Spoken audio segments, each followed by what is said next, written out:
सो optics में हमारा आज का जो टॉपिक रहेगा that is Newton's ring. Newton's rings formation क्या होती है, कैसे बनता है, क्या इसके लिए वेवलेंथ रिक्वायरमेंट होती है, क्या क्या चीज़ें हम इससे निकाल सकते हैं, सारा सब कुछ है डिटेल में। 2 से 3 लेक्चर्स हमें लगेंगे इसमें कंप्लीट करने में। आज हम जस्ट हम एक इंट्रोडक्शन पढ़ेंगे कि न्यूटन्स रिंग होती क्या है। देखिए कुछ इस तरीके की रिंग्स बनती है हमारे पास, कलर्ड रिंग्स बनती है, डार्क और ब्राइट। यहाँ से आप देख रहे हो।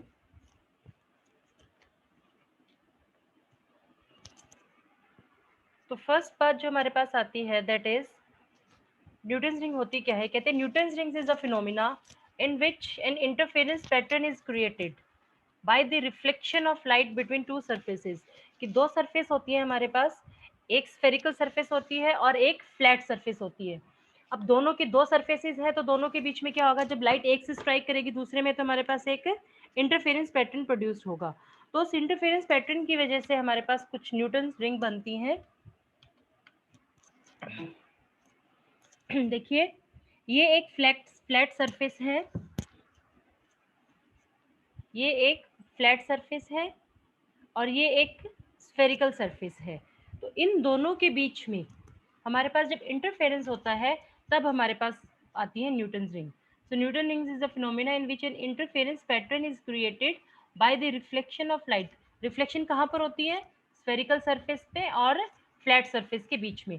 मतलब बेसिकली ये जो एरिया बनता है आपके पास, ये जो पोर्शन आता है, यहाँ पे आपके पास इंटरफेरेंस होती है जिसकी वजह से आपके पास न्यूटन रिंग्स बनती है। नेक्स्ट हमारे पास आता है कि when a plano convex lens with its convex surface is placed on a plain glass plate। देखिए ये क्या है हमारे पास, ये जो रेड में है that is plain glass plate, clear. और ये क्या है, कन्वेक्स लेंस है। अब जैसे कन्वेक्स लेंस का ये कह रहे हैं कि कन्वेक्स लेंस की जो कनकेव कन्वेक्स सरफेस होती है, मतलब जो बाउंड बेंट सर्किट सरफेस होती है, उसको हम प्लेस करते हैं ग्लास प्लेट पे। अब हमने यहाँ पे ग्लास प्लेट क्यों ली, सो दैट कि हमारे पास रिफ्लेक्शन हो सके, clear. when a plano convex lens with its convex surface is placed on a plain glass plate, an air film of increasing thickness is formed between the two। Thickness of the air film is zero eight the point of contact.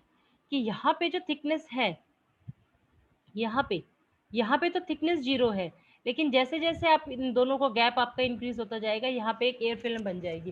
देखिए हम इसको example हम इस तरीके से भी ले सकते हैं कि जब आप अपने हाथों पे साबुन लगाते हो और आप उन दोनों हथेलियों को ऊपर नीचे उठाते हो तो आपके बीच साथ एक बीच में क्या बनता है, एक रिंग टाइप का सरफेस बनता है, clear. Next is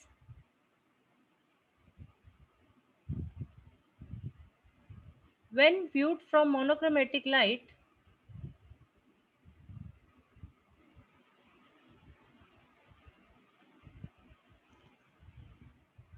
when viewed with monochromatic light। जब हम मोनोक्रोमेटिक लाइट का मतलब, मोनोक्रोमेटिक लाइट का मतलब क्या हो गया, सिंगल कलर की लाइट।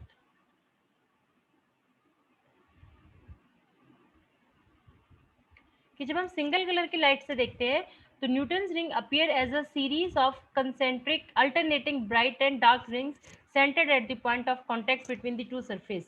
अब ये जो पोर्शन है, ये लाइट है, ये डार्क है, ये लाइट है, ये डार्क है, ये लाइट है, ये डार्क है, ये लाइट है, डार्क। तो इस तरीके का एक कंसेंट्रेटिक सर्कल हमारे पास बनता है न्यूटन्स रिंग का। कब, जब हम बात करते हैं मोनोक्रोमेटिक लाइट की। लेकिन अगर मोनोक्रोमेटिक लाइट की बजाय हम यूज करें white light, clear, when viewed with a white light, जो सर्कल है, कंसेंट्रिक रिंग्स है, पैटर्न ऑफ रेनबो कलर हमारे पास आता है। कुछ इस तरीके का पैटर्न हमारे पास आता है। बिकॉज क्यों, क्योंकि व्हाइट लाइट में क्या है हमारे पास, डिफरेंट डिफरेंट वेवलेंथ्स है, और डिफरेंट डिफरेंट वेवलेंथ्स क्या है, डिफरेंट डिफरेंट एंगल्स पे डिफरेंट थिकनेस पे काम करेंगी और इंटरफेरेंस पैटर्न प्रोड्यूस करेंगी, जिसकी वजह से हमारे पास जो न्यूटन्स रिंग है वो कलरफुल बनती है, रेनबो कलर की बनती है। तो एग्जाम में बेसिकली क्वेश्चन आपसे कभी पूछा जा सकता है कि जब मोनोक्रोमेटिक लाइट है तो न्यूटन्स रिंग कैसी बनती है, और जब वाइट लाइट है तो न्यूटन्स रिंग कैसी बनती है, दोनों में क्या डिफरेंस है। तो सिंपल डिफरेंस क्या है कि जब हमारे पास मोनोक्रोमेटिक लाइट है तो न्यूटन्स रिंग हमारे पास सिर्फ ब्राइट और डार्क दो ही कलर की बनेंगी। लेकिन जब हमारे पास वाइट लाइट है तो न्यूटन रिंग जो है हमारे पास वो रेनबो के कलर की बनेंगी, क्लियर। नेक्स्ट इसमें हम देखेंगे कि एक्सपेरिमेंटल सेटअप क्या है, कि कैसे हम इसको एक्सपेरिमेंटली स्टडी कर सकते हैं। ये एक माइक्रोस्कोप है आपके पास। यहाँ पे हमने क्या किया है, एक ग्लास की प्लेट रखी है। अब जब माइक्रोस्कोप से लाइट आपके पास आएगी, यहाँ पे ये क्या है आपके पास, सोडियम लैंप है। लाइट कहाँ से आएगी, यहाँ से, सोडियम लैंप से। Clear, this is your source of light. और माइक्रोस्कोप में से आप उसको देखोगे। अब यहाँ पे क्या किया हमने, एक जी क्या है, ग्लास की प्लेट है। एक ग्लास की प्लेट को हमने 45 डिग्री एंगल पे रखा। ठीक है, एक हमने इसको हैंग करके रख दिया 45 डिग्री एंगल पे। तो होगा क्या कि यहाँ से जो लाइट आएगी आपके पास, वो इस ग्लास प्लेट से स्ट्राइक करके रिफ्लेक्ट कर जाएंगी यहाँ पे। कहाँ पे, नीचे हमने क्या रखा हुआ है, एक कन्वेक्स लेंस रखा हुआ है, और ये ग्लास प्लेट रखी हुई है। अब अगर हम यहाँ पे ग्लास प्लेट के बजाय कोई और सरफेस ले लेते, वुड ले लेते, तो क्या होता है, सारी की सारी जो लाइट थी वो सिर्फ यहाँ पर आ जाती, ग्लास प्लेट पे नहीं आती, तो जो पैटर्न हमें मिलना था वो हमें नहीं मिलता। तो ये है अभी कि न्यूटन्स रिंग बनती कैसे है। अभी हम देखते हैं उसके बारे में कि न्यूटन्स रिंग बनती कैसे है। तो Newton rings are formed due to the interference between the waves reflected from the top and bottom surface of the air film formed between the plates. कि इन दोनों के बीच में जो टॉप और बॉटम जो सरफेस है आपके पास, यहाँ से इन दोनों के बीच में जो गैप है, यहाँ पे इंटरफेरेंस पैटर्न होता है, जिसकी वजह से हमारे पास क्या होता है, न्यूटन्स रिंग फॉर्म्ड होती है, due to the interference pattern between the waves reflected from the top and bottom of the air film. Clear? अब हम इसको one by one, step by step हम देखेंगे। ये हमारे पास क्या है, एक प्लेन ग्लास प्लेट है, P फॉर प्लेट, और ये हमारे पास क्या है, एक लेंस है। अब होगा क्या, ए बी क्या है, एक मोनोक्रोमेटिक लाइट है जो कि फॉल करेगी सिस्टम पे, लाइक दिस। क्लियर। अब ये जो लाइट है ये आपके पास सीधा इस सिस्टम पे आएगी। उसके बाद क्या होगा, इस सिस्टम से ए पार्ट इज रिफ्लेक्टेड एट सी, कि कुछ पार्ट जो है वो सी पे लिखट, सी से जो है रिफ्लेक्ट हो जाएगा, और विदाउट चेंज एक फर्स्ट वेव हमारे पास मिल जाएगी, wave number 1 goes out as a ray 1 without any phase change, कि कोई फेज चेंज नहीं आएगा। मतलब ये अगर 90 डिग्री पे आ रही है, अगर 45 डिग्री पे आ रही है, तो जो रिफ्लेक्टेड लाइट है वो भी आपकी 45 डिग्री पे ही जाएगी। नेक्स्ट क्या होगा आपके पास, other part is refracted along C D, तो जो नेक्स्ट कुछ पोर्शन है वो सी डी के अलोंग रिफ्रैक्ट होगा, लाइक दिस। ठीक है, ये पार्ट आपका देखिए, अगर इसी सरफेस पे रहेगा तो रिफ्लेक्शन होगी, और इस पे जाएगा तो रिफ्रैक्शन होगी। At point D, D point पे क्या होगा, वो फिर से रिफ्लेक्ट होगा, और एक चला जाएगा एंगल रे 2 पे, और इन दोनों के बीच में फेज डिफरेंस क्या है, पाई का है। मतलब एक 90 डिग्री का एंगल यहाँ से लेके यहाँ तक 90 डिग्री का एंगल हमारे पास बन गया। क्लियर। ये ए बी से जो ए से सी से जो लाइन आई, ए बी लाइन जो आपके पास आ रही है, वो पहले सी सरफेस मतलब यहाँ पे कॉन्टेक्ट करेगी, यहाँ से फिर ये रिफ्लेक्ट होके जाएगी as it is, D point पे ये रिफ्लेक्ट होगी। देखिए कुछ इस तरीके से होगा ये सिस्टम।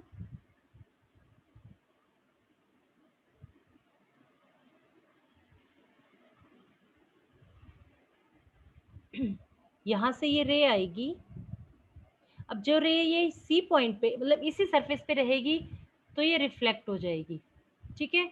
और अगर ये यहाँ से, ये मीडियम 1 हो गया, ये मीडियम 2 हो गया, ये यहाँ से जाएगी तो ये रिफ्लेक्ट हो जाएगी।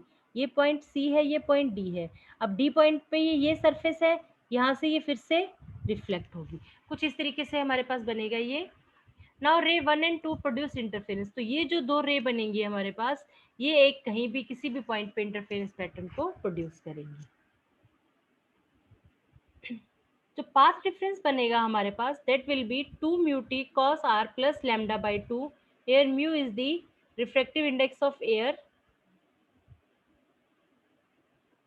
refractive index of air, t is the thickness of air film, कि जो एयर की जो फिल्म बनेगी हमारे पास, यहाँ से लेके सपोज करो इतनी ये वाली बनती है, तो ये टी हो जाएगा। कुछ भी हो सकती है thickness, T is the thickness of air film. Lambda, जो ए बी वेवलेंथ जो आपके पास ए बी वेव आई है उसकी जो वेवलेंथ होगी दैट इज लैम्डा। आर हो गया angle of reflection. Now for air film, mu is equal to 1 and for normal incidence R is equal to 0। तो जो पाथ डिफरेंस है that will become 2t plus lambda by 2, 2t plus lambda by 2, क्योंकि cos 0 की value क्या होती है 1। At a point of contact, देखिए जो पॉइंट ऑफ कांटेक्ट है आपके पास, हम बात करते हैं इस पॉइंट की। At a point of contact thickness 0 है, तो पाथ डिफरेंस क्या हो जाएगा, λ/2 हो जाएगा, which is the condition of minimum intensity, that is central spot is dark. क्योंकि यहाँ पे जो लाइट आएगी उस वो ना तो इंटरफेरेंस पैटर्न फॉलो कर रही है, ना वो रिफ्लेक्शन का पैटर्न फॉलो कर रही है, तो यहाँ से हमारे पास कोई भी कलर फॉर्मेशन नहीं होगी, इसीलिए ये जो स्पॉट हमें मिलेगा that is a dark spot. अब न्यूटन्स रिंग जो बनती है अगेन दो तरह से बनती है हमारे पास, एक रिफ्लेक्टेड लाइट की वजह से और एक ट्रांसमिटेड लाइट की वजह से। तो जो रिफ्लेक्टेड लाइट की वजह से बनेगी उसमें हमारे पास क्या बनेंगे, दो ही अगेन दो बातें आएंगी हमारे पास, एक तो ब्राइट रिंग बनेंगे और एक डार्क रिंग बनेगी। अगर हम बात करते हैं ब्राइट रिंग की, तो जो उसका डायमीटर है that is directly proportional to 2n-1। N यहाँ पर क्या है, नंबर ऑफ रिंग्स की कितनी सारी रिंग्स इसमें बन रही हैं। तो इसका जो ये फॉर्मूला है इसको हम कैसे रख सकते हैं, तो d is equal to root two lambda R into root 2 2n-1। मतलब इसको हम लिख सकते हैं इस तरीके से है ये, d is equal to 2 λr into 2n-1 under the root. ठीक है, तो d किसके प्रोपोर्शनल हो गया, डायरेक्ट 2n-1 के प्रोपोर्शनल हो गया, क्योंकि r और लैम्डा क्या होते हैं, कांस्टेंट होते हैं। सिमिलरली रिफ्लेक्टेड लाइट में जो हमारे पास अगर हम बात करते हैं दूसरा केस, कि जब हमारे पास डार्क रिंग बनती है, तो जो डार्क रिंग बनती है उसमें जो डायमीटर होता है that is equal to 2√n λr। तो यहाँ से जो डायमीटर है that is directly proportional to n under the root. Bright ring में क्या है, 2n-1 under the root diameter proportional है, और डार्क रिंग में क्या है, रूट n के प्रोपोर्शनल है। सिमिलरली जब न्यूटन्स रिंग्स ट्रांसमिटेड लाइट के लिए बनती है, हमारे पास ट्रांसमिटेड लाइट से बनती है, तब भी हमारे पास दो तरह की रिंग्स बनती है, ब्राइट और डार्क रिंग्स। तो ब्राइट रिंग्स के लिए डी क्या होता है, del N lambda lambda R, तो D is directly proportional to root N. और डार्क रिंग के लिए क्या होता है, 1n। यहाँ पे भी हमारे पास कंक्लूजन वही आया है, कंक्लूजन इज कि रिफ्लेक्टेड लाइट में जो ब्राइट की कंडीशन थी, ब्राइट लाइट की जो कंडीशन थी, ट्रांसमिटेड में वो डार्क की है, ट्रांसमिटेड में वही कंडीशन डार्क की है, एंड वाइस वर्सा। क्लियर, जो रिफ्लेक्टेड में ब्राइट लाइट की कंडीशन थी वो ट्रांसमिटेड में डार्क लाइट की है, और जो रिफ्लेक्टेड में डार्क लाइट की थी वो ट्रांसमिटेड में ब्राइट लाइट की कंडीशन है।